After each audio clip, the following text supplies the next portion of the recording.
On tap next, just what is going to be the plan that saves the housing market? We'll break down the debate and talk about some tough housing questions with UrbanAmerica President and CEO Richmond McCoy joining us for Happy Hour. On tap next.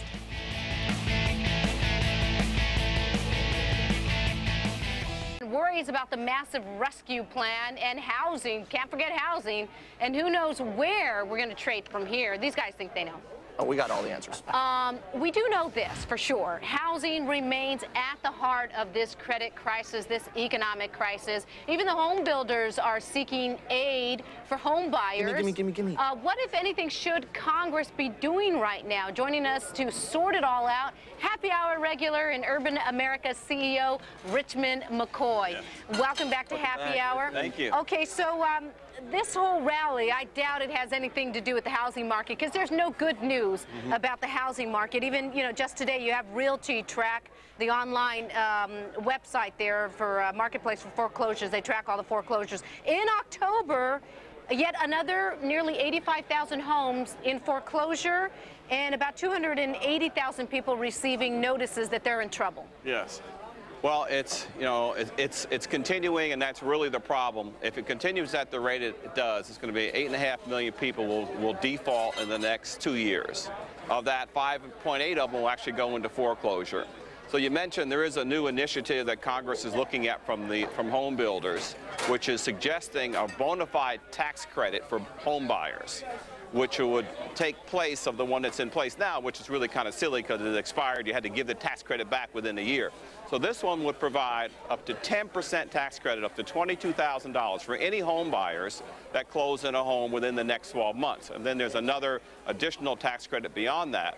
They're also suggesting creating, like when after World War II, there was a program for discounted mortgages for the vets coming back, to come up with a program like that would set mortgage rates at a very low level, 3% and 4% on 30-year mortgages. For veterans or for anybody? For anybody. The issue is too much supply, not enough demand. So we have to somehow create demand. Now, Richmond, last time, the last few months that you've been very nice to come on our show, you and Eric have tried to convince Rebecca and I that we need to send hundreds of billions of dollars to the guys who supply the houses to somehow fix the demand problem. I'm still confused why you wanted me to send Wall Street trillions.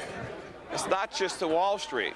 I mean, the question is, what else can Congress do? I guess I'm addressing that you said there's too much supply, and what you're doing is creating more supply. No, I'm creating more. I'm making demand be realistic so they can really execute. That's really the challenge. Or incentives for people to buy homes that we already have. You absolutely have to do it. And that'll be first-time home buyers, regular home buyers, and it will bring investors back in it with these low rates and the tax credit. Nothing else has really worked. Paulson has kind of gone off the idea of buying the toxic debt.